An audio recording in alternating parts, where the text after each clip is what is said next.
南投埔里的育英国小3年前成立国乐团，突破着重重的困难，今年总算会当展现学习的成果。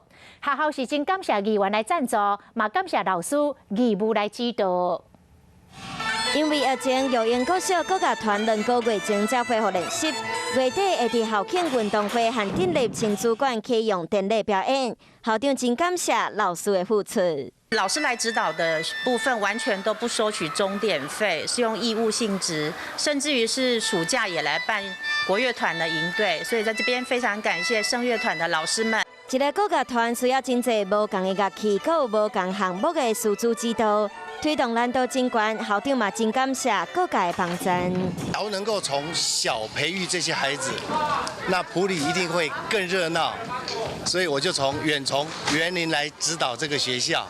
部分的孩子都比较是以学西乐为主哈，那在学校推广国乐的部分，我觉得倒是比较少，所以这部分呢，我很高兴，也很感谢我们育英国小哈，愿意从小给孩子们学习国乐的机会。育英国小的国乐团成立3年真无简单，期待月底的公演，让大家看到因的学习成果，继续把国乐推广落。